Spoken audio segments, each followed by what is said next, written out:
أعوذ بالله من الشيطان الرجيم. بسم الله الرحمن الرحيم.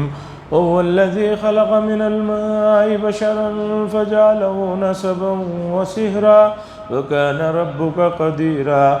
ويعبدون من دون الله ما لا ينفعهم ولا يضرهم وكان الكافر على ربه ظهيرا. وما أرسلناك إلا مبشرا ونذيرا. قل ما أسألكم عليه من أجر إلا من شاء أن يتخذ إلى ربه سبيلا. وتوكل على الحي الذي لا يموت وسبح بحمده وكفى به بذنوب عباده خبيرا.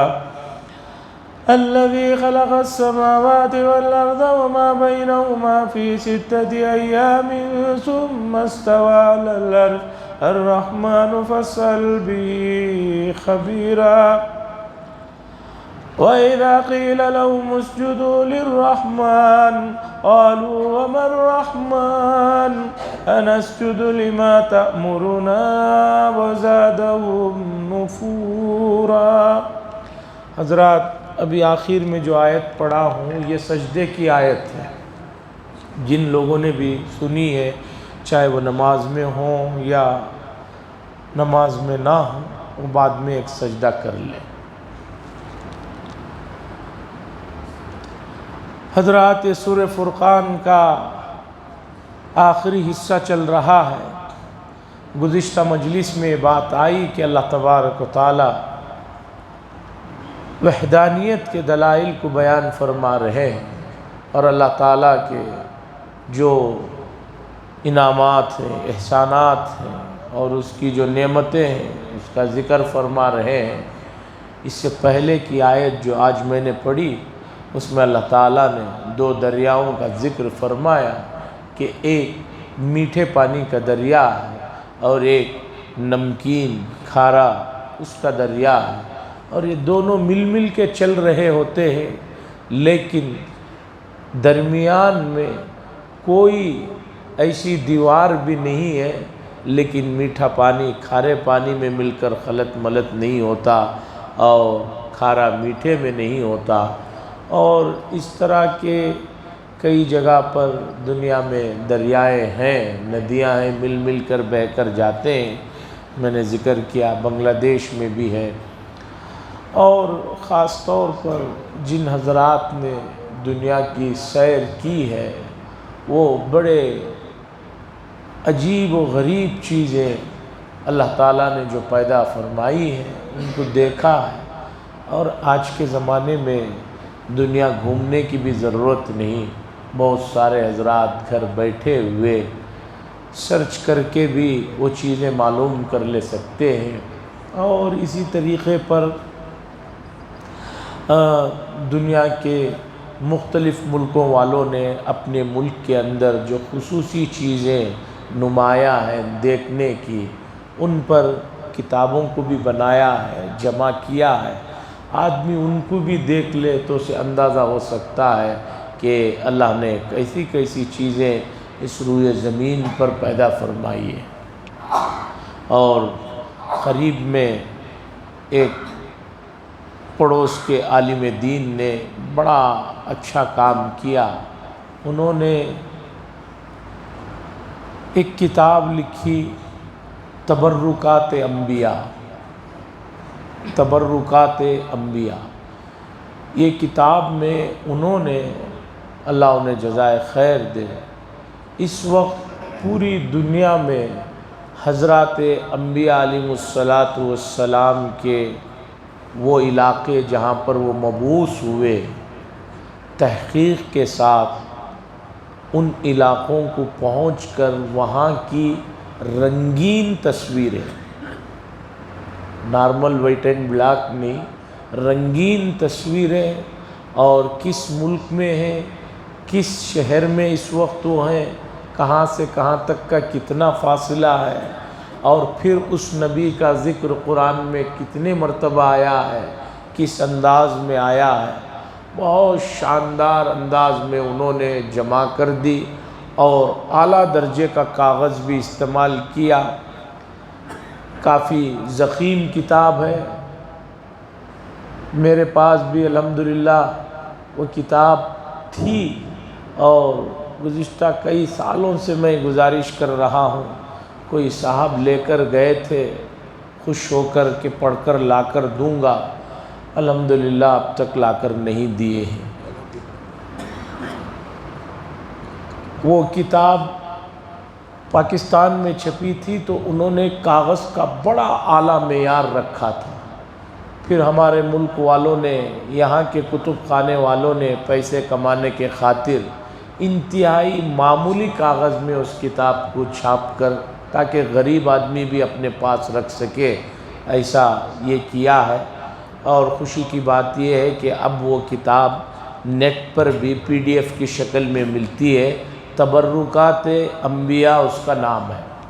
اسی طرح انہوں نے ایک کتاب تبرکات صحابہ کے نام سے جمع کی، کہ اس وقت دنیا کے کس علاقے میں کس صحابی کی مزار ہے، کہاں ان کی تدفین ہوئی تھی، کس سن میں ان کی شہادت ہوئی تھی، وہ پوری تفصیلات کو انہوں نے اس میں جمع کیا، اور اس کا نام انہوں نے رکھا تبرکات صحابہ۔ بڑی ضخیم کتاب ہے، وہ بھی اسی معیار کی ہے، وہ بھی اسی طرح میرے سے غائب ہے۔ تیسری کتاب انہوں نے لکھی تبرکات اولیاء، جو مشہور اولیاء اکرام دنیا میں مدفون ہیں، ان کا کس سن میں دنیا میں آنا ہوا، کس سن میں وہ ان کی رخصتی ہوئی، کیا انہوں نے اپنے زمانے میں کام انجام دیا، ان علاقوں میں اس وقت وہ ہیں، ان کی تصویریں بہت ہی اعلیٰ درجے کے کیمرے سے لی گئی ہیں، اور اچھے کاغذ پر اتار کر جو ہے انہوں نے وہ تفصیلات کو ہم تک پہنچایا۔ یعنی کہ یوں سمجھیے کہ پوری دنیا ایک آدمی اس وقت چاہے تو گھومنا اتنا آسان نہیں ہے، اور ان چیزوں تک پہنچنا آسان نہیں ہے۔ انہوں نے یہ تمام چیزوں کو ایک جگہ پر جمع فرمایا، آدمی ان کو بھی دیکھے، اس سے بھی جو ہے بڑا سبق ملتا ہے۔ یہ تمام چیزیں ہیں جو اللہ کی خاص نعمتیں جو روئے زمین پر پھیلی ہوئی ہیں۔ تو اللہ نے 2 دریاؤں کا ذکر فرمایا، میٹھے اور کھارے پانی کا، اور بھی ایک صاحب نے قرآن مجید میں جو مقامات ذکر کیے گئے ہیں، ان تمام جگہوں کو جو اس وقت کہاں پر ہیں وہ، ان کو انہوں نے اس میں جمع کیا۔ وہ بھی اعلیٰ درجے کی کتاب ہے، آدمی کو جہاں بہت سی چیزیں خریدتے ہیں، یہ بھی خرید کے گھر میں رکھنا چاہیے، دیکھنا چاہیے، پڑھنا چاہیے۔ اور کتاب پڑھنے کا جو مزہ ہے، جو لذت ہے، اگرچہ اس وقت کمپیوٹر میں، ڈسک میں، دوسری چیزوں میں بھی مہیا ہے، لیکن ہاتھ میں کتاب بیٹھ کر پڑھنے کا جو مزہ ہے، اس کی جو لذت ہے، وہ اپنی جگہ ہے۔ ایسی دینی کتابیں گھروں میں ہونا چاہیے، گھر میں رہیں گے، پڑھیں گے، دکھائیں گے کہ دیکھو یہ حضرت شعیب علیہ السلام کی بستی تھی، ان کے ساتھ جب ان کی قوم نے نافرمانی کا معاملہ کیا تو اس کے ساتھ یہ ہوا۔ حتیٰ کہ اس کتاب میں سری لنکا میں حضرت آدم علیہ السلام کی آمد کا ذکر ہے، تو وہاں پر ان کے وہ جو پیروں کے نشانات ابھی بھی بنے ہوئے ہیں، اس کی بھی تصویریں ہیں، یہ کتابیں ہیں۔ تو اور بھی لوگ اور بھی چیزیں تلاش کر رہے ہیں۔ حضرت مفتی سعید احمد صاحب پالنپوری رحمہ اللہ نے فرمایا، فن لینڈ یا اس طرح جو ناروے کا علاقہ ہے، وہاں پر ایک جگہ ان کو لے جایا گیا کہ وہاں پر ایک چشمہ ابل رہا ہے، اور اتنا گرم پانی اس میں رہتا ہے کہ مت پوچھیے، ہمیشہ گرم پانی اس سے ابلتے رہتا ہے، حالانکہ علاقہ وہ ٹھنڈا ہے، بہت ٹھنڈا علاقہ ہے۔ ناروے کا جو علاقہ ہے وہ سب سمجھیے کہ ہمیشہ وہاں پر 0 کے نیچے سردی کا عالم رہتا ہے، موسم سرد رہتا ہے، اس کے باوجود گرم پانی کا چشمہ ہے۔ اللہ کی ایسی بے شمار چیزیں ہیں، یہ سب اس کی ذات کو بتانے کے لیے کافی ہیں، لیکن بندہ غور نہ کرے تو اس کے لیے کتنے بھی دلائل کافی نہیں ہیں۔ اللہ فرماتے ہیں وَهُوَ الَّذِي، اور وہ وہی ذات ہے جس نے پیدا کیا تمہیں پانی سے، من الماء بشر، تمہیں جو ہے پانی سے انسان بنایا، پیدا فرمایا، فَجْعَلَهُ نَسَبًا وَسِحْرًا، اور تمہارے لیے اس نے رشتہ داریاں، نسب کو بنایا اور سسرالی رشتہ داریوں کو بنایا۔ انسان کی دو رشتہ داریاں ہوتی، ایک نسبی رشتہ داری جو اس کے اپنے ماں باپ سے چلتے ہیں، یہ ماں کا خاندان، نانا کا خاندان، یہ باپ کا خاندان، دادا کا خاندان۔ اللہ نے فرمایا ایک اور رشتہ داری بھی ہم نے تمہارے لیے پیدا فرمائی، وہ سسرالی رشتہ داری، کہ بیوی کا جو خاندان ہے وہ سسرالی رشتہ دار کہلاتا ہے۔ اسے نعمت میں اس لیے اللہ تعالیٰ نے ذکر فرمایا کہ آدمی کتنا بھی کچھ کیوں نہ ہو، اسے ہمیشہ سہارے کی ضرورت رہتی ہے۔ ان رشتہ داریوں سے آدمی کو ایک خوشی ملتی ہے، ایک مسرت ملتی ہے، ایک سکون ملتا ہے، ایک ضرورت کے موقع پر یہ لوگ کام آنے والے ہوتے ہیں۔ سسرالی رشتہ دار رہتے ہیں، بہت سے موقعوں پر ان کی ضرورت پڑتی ہے، وہ کام آتے ہیں، ان سے ایک سکون ملتا ہے۔ ادھر نسبی رشتہ داری ہے، ان سے ایک سکون ملتا ہے، ان کے اچھائیوں سے اس آدمی کو فائدہ پہنچتا ہے۔ اللہ نے فرمایا وہ ذات ہے کہ جس نے تمہیں پیدا فرمایا پانی سے، اور تمہارے لیے نسبی اور سسرالی رشتے عطا فرمائے۔ وَكَانَ رَبُّكَ قَدِيرًا، اور آپ کا پروردگار جو ہے ہر چیز پر قدرت رکھنے والا ہے، یعنی ہر چیز اس کے بس میں ہے، کوئی ایسی چیز نہیں کہ اس کے بس سے باہر ہو۔ وَيَعْبُدُونَ مِن دُونِ اللَّهِ، اتنی ساری نعمتیں اللہ نے گنائی۔ اب اللہ فرماتے ہیں اور کچھ لوگ ہیں جو اللہ کو چھوڑ کر غیر اللہ کی پرستش کرتے ہیں، پوجا کرتے ہیں۔ ما لا ينفعهم، وہ ان کو نہ کچھ نفع پہنچاتے ہیں، ولا يضرهم، اور نہ وہ معبود انہیں کوئی نقصان پہنچاتے ہیں۔ جن کی یہ پوجا کر رہے ہیں، جن کی پرستش کر رہے ہیں، جن کی عبادت کر رہے ہیں، جن کے سامنے جھک رہے ہیں، ما لا ينفعهم، وہ نہ ان کو کچھ فائدہ پہنچاتے ہیں اور نہ کچھ نقصان پہنچا سکتے ہیں۔ وَكَانَ الْكَافِرُ عَلَى رَبِّهِ ظَهِيرًا، اور نافرمان بندہ، انکار کرنے والا بندہ، یہ مشرک اور کافر بندے نے تو اپنے رب کی نافرمانی پر کمر کس لی ہے۔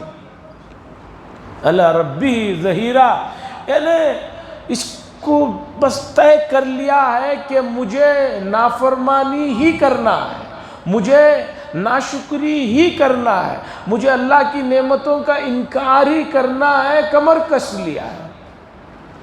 جیسے کہا جاتا ہے کہ ایک آدمی کسی کی ضد میں آ گیا ہے تو وہ ضد ہی میں لگا ہوا ہے۔ مرزا جانا رحمت اللہ علیہ کا واقعہ ہے کہ وہ بڑے درجے کے اولیاء کبار میں سے تھے، لیکن گھر میں ان کی جو اہلیہ تھی وہ بالکل ان کے مخالف مزاج کی تھی، ہر وقت تان تشنی ان پر کرتی رہتی تھی۔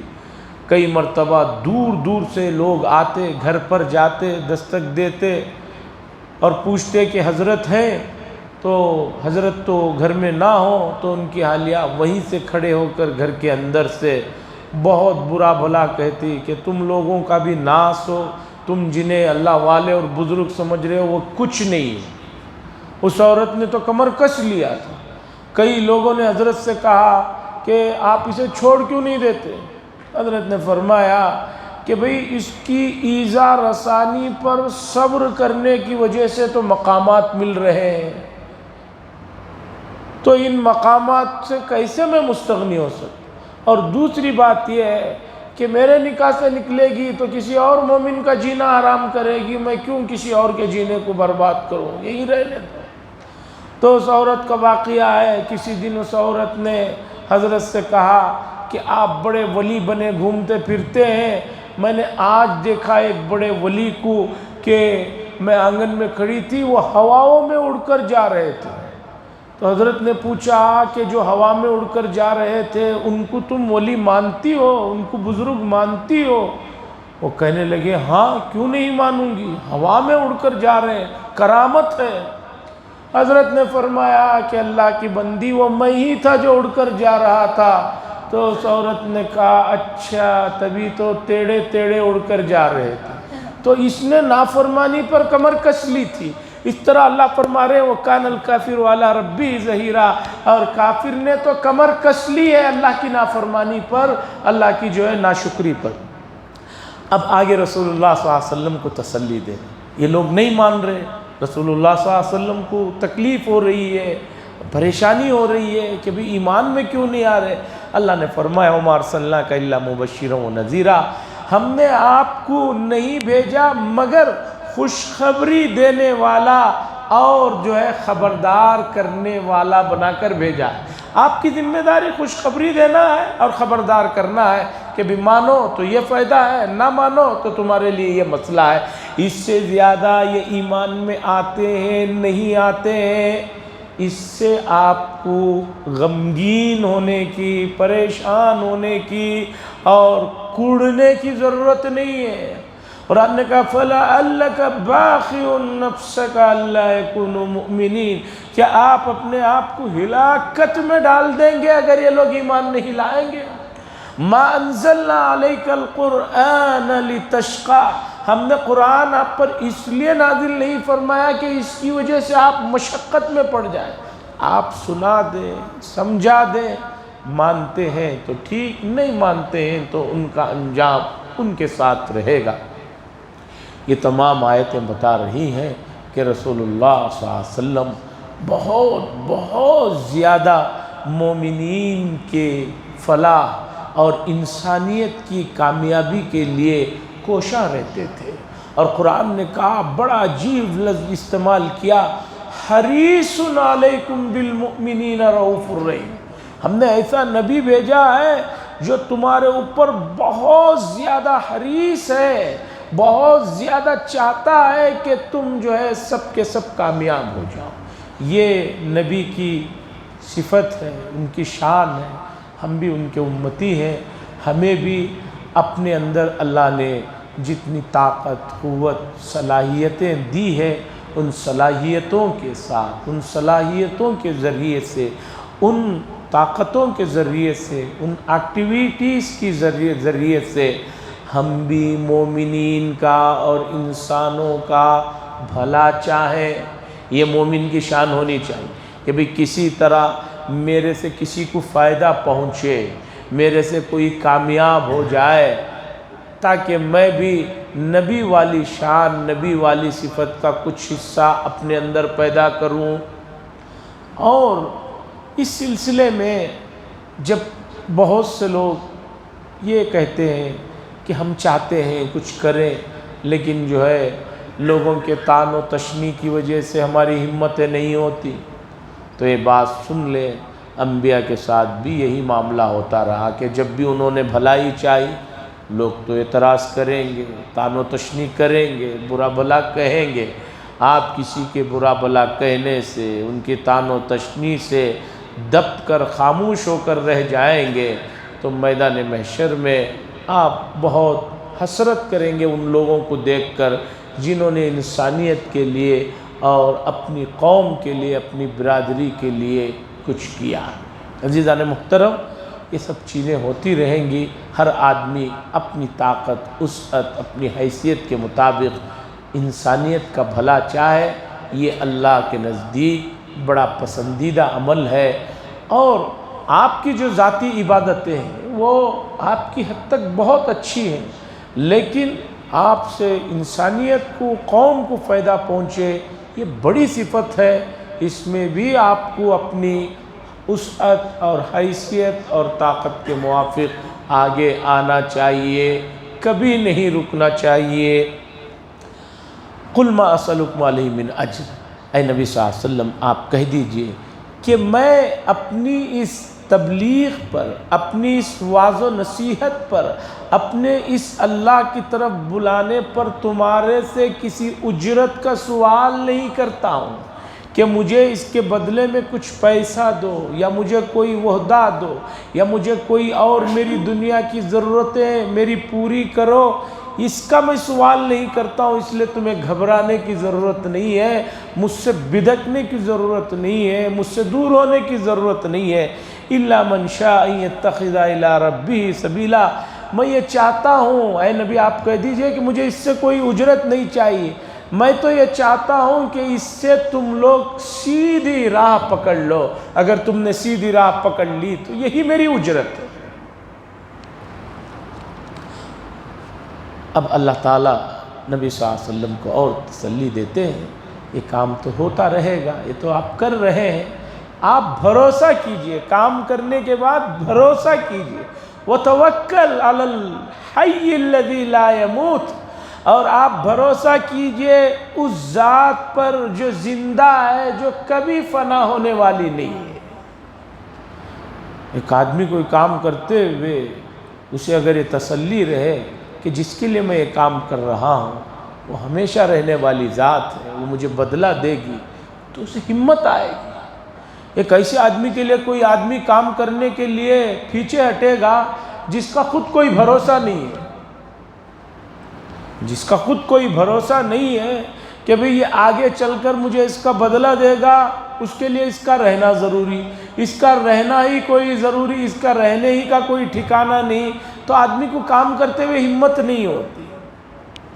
جیسے عموماً آپ نے دیکھا ہوگا یورپ اور امریکہ کی حکومتوں کا ایک رویہ ہے، ہمیشہ وہاں کے جو بڑے ہوتے ہیں وہ اپنے آخری دور میں غریب ملکوں کا دورہ کرتے ہیں، دورہ کر کے بہت لمبے چوڑے پیسے دینے کا وعدہ کر کے چلے جاتے ہیں، لیکن ان کے جانے کے 2-4 مہینے کے بعد ان کی حکومت ختم ہو کر دوسری حکومت آ جاتی ہے، تو انہوں نے جو بل پاس کیا تھا وہ پاس ہو کر نہیں آ پاتا ہے، فائدہ نہیں پہنچتا ہے۔ بے شمار واقعات ہیں، میں اس تفصیل میں نہیں جانا چاہتا۔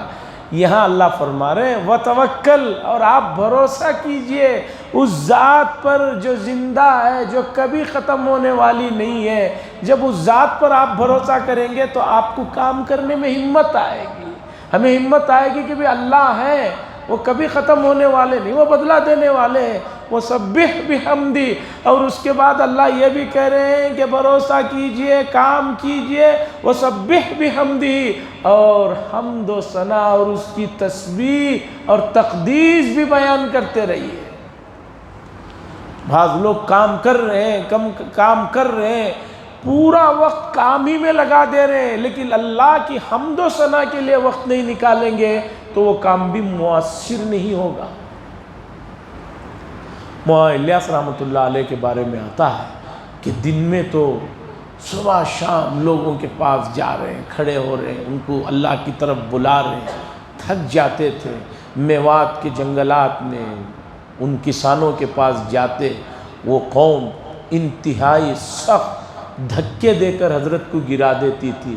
اتنا تھکنے کے بعد رات میں مسلسل اللہ کے دربار میں کھڑے ہوئے روتے تھے، نمازیں پڑھتے تھے، دعائیں کرتے تھے۔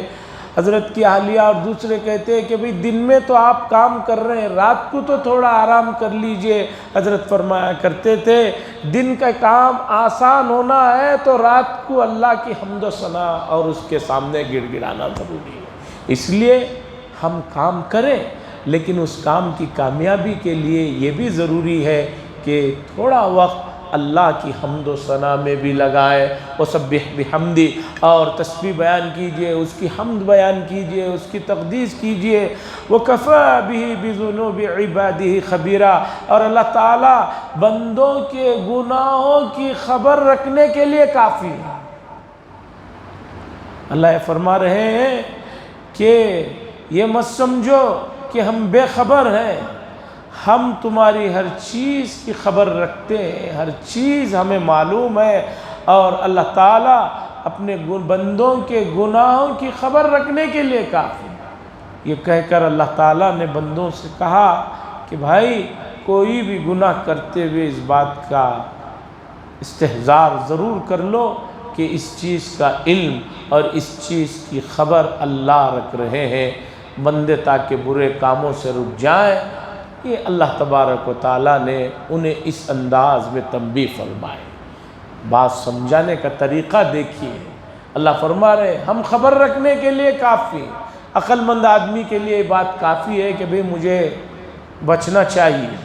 یہ پیارا انداز ہوتا ہے، قرآن کا جو انداز ہے وہ بڑا نرالا انداز ہے۔ کہیں بہت محبت سے کوئی بات کہی جا رہی ہے، اور کہیں موقع ایسا ہے کہ تنبیہ کرنا ہے، ڈرانا ہے، دھمکانا ہے، تو ڈرایا بھی جا رہا ہے، دھمکایا بھی جا رہا ہے۔ اور کہیں انسان اس موڈ پر ہے کہ اسے وہاں پر کسی چیز کی چاہت دکھانا ہے، تو وہاں پر اسے جنت اور جنت میں دی جانے والی نعمتوں کا ذکر کر کے اس طرف کھینچا بھی جا رہا ہے۔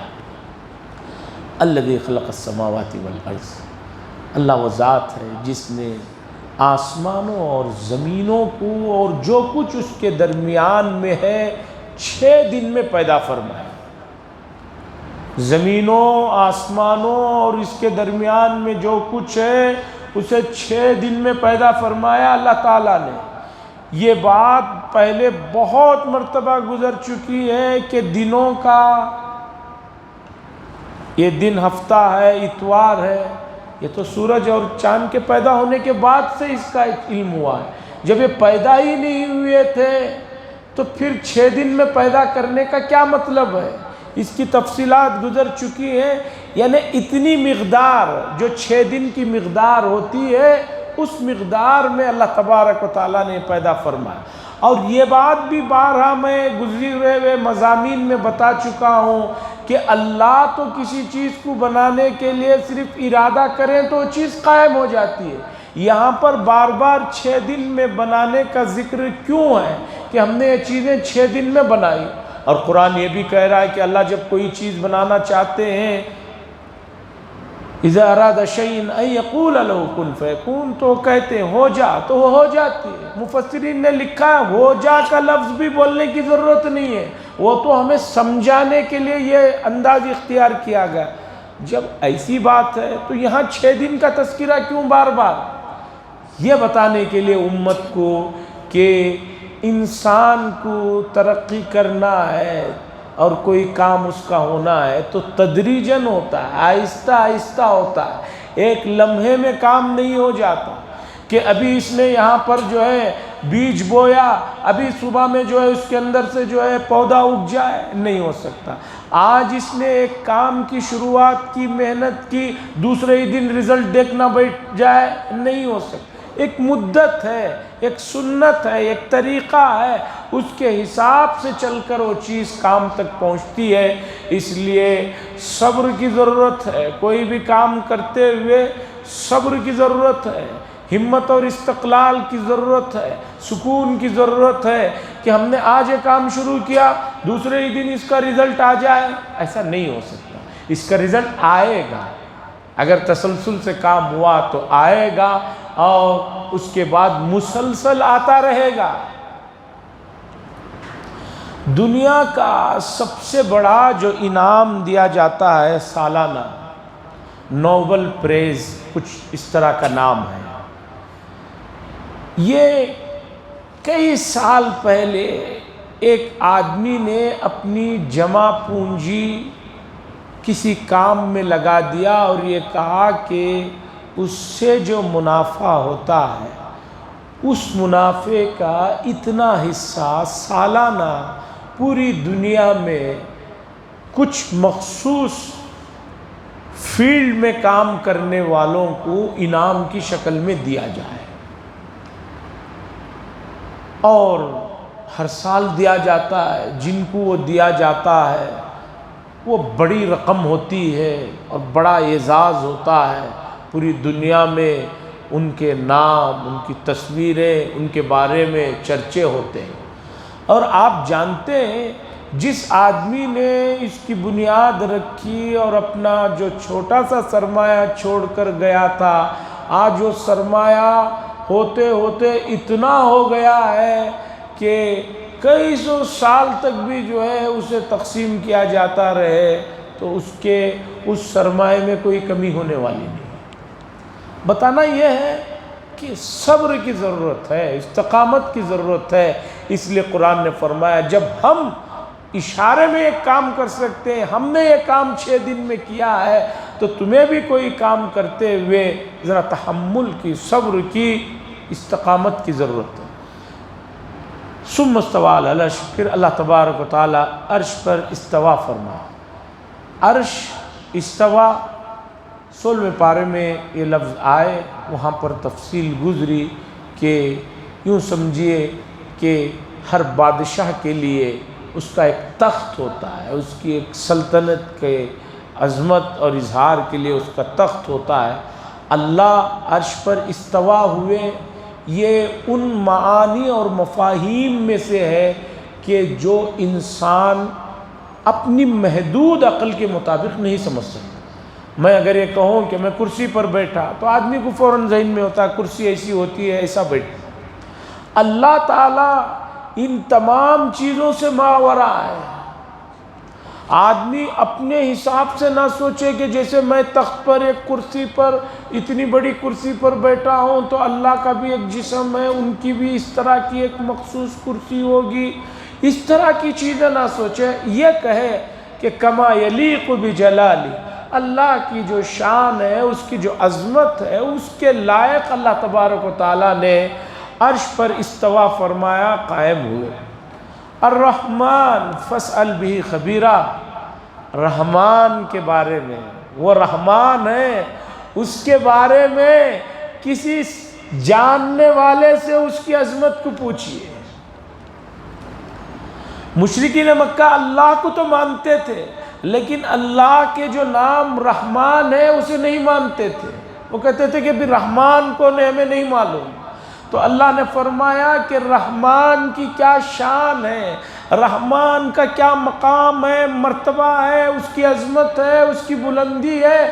فاسأل بھی خبیرہ، کسی خبردار سے، کسی علم والے سے جو اس کا علم رکھتا ہے، اس سے پوچھئے کہ رحمان کون ہے، تب پتہ چلے گا۔ اور رحمان کے بارے میں سب سے زیادہ علم رکھنے والے میرے اور آپ کے آقا حضرت محمد الرسول اللہ صلی اللہ علیہ وسلم ہیں۔ اللہ کے نبی سے پوچھو رحمان کے بارے میں کہ رحمان کون ہے۔ اور دوسرے حضرت جبریل علیہ السلام ہیں جو اللہ کے پاس سے آتے ہیں، وہی لے کر جاتے ہیں، ان سے پوچھئے تب پتہ چلے گا کہ رحمان کی کیا حیثیت ہے، رحمان کی کیا شان ہے۔ وہ رحمان ہے، پوچھئے اس کے بارے میں خبردار سے، یعنی جو ان کی خبر رکھتا ہے، علم رکھتا ہے۔ اس کے بعد اللہ فرما رہے ہیں اور جب ان سے کہا جاتا ہے سجدہ کرو رحمان کو، مشرکین مکہ سے جب کہا جاتا ہے سجدہ کرو رحمان کو، تو یہ کہتے ہیں کہ وَمَن رحمان، کون ہے یہ رحمان؟ یہ مشرکین کہتے ہیں کہ ہم سجدہ کریں، یہ نبی جس کو حکم دے، جس کا حکم دے ہم سجدہ کریں، یعنی ہم سجدہ نہیں کریں گے۔ اور یہ لوگ اور زیادہ بدکنے لگتے ہیں، اور زیادہ رحمان کے نام سے چڑھنے لگتے ہیں۔ تو پتہ چلا کہ اللہ کی صفت جو رحمان ہے، مشرکین رحمان کی صفت کو نہیں مانتے تھے، اور رحمان کون ہے سوال کرتے تھے۔ یہ آیت مکہ المکرمہ کے مشرکین کفار کے بارے میں نازل ہوئی ہے۔ اتنا کہہ کر آدمی اپنے آپ کو فارغ کر لے تو یہ ٹھیک نہیں۔ یہاں تو اللہ کی صرف ایک صفت کا ذکر کیا گیا، اللہ کی تو بے شمار صفاتیں ہیں، 99 صفات والے نام تو یہاں لگے ہوئے ہیں، اس کے علاوہ بھی نام ہیں۔ ان تمام صفات اور ان صفات کے اندر سے جو مفاہیم نکل رہے ہیں، ان مفاہیم پر ایمان لانا ہر مومن کے لیے ضروری ہے۔ جب آپ اللہ کی صفت رزاق کو جانتے ہیں، مانتے ہیں، تو پھر آپ رزق کے لیے جو چیزیں ہیں وہ مناسب نہیں ہے یا جس کی شریعت اجازت نہیں دیتی ہے، یہ کہہ کر کے رزق کے لیے یہ کرنا ضروری ہے، اگر آپ کر رہے ہیں تو اس صفت رزاق پر آپ کا ایمان نہیں ہے۔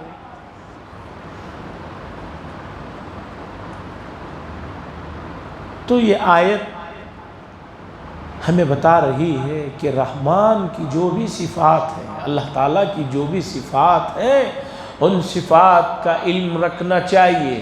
علم رکھنے کا مطلب یہ ہے کہ ان میں سے جس صفت کا تعلق جس موقع سے پڑے اس موقع پر وہ استحضار رہے گا تو مومن بھٹکے گا نہیں، بہکے گا نہیں، بتکے گا نہیں۔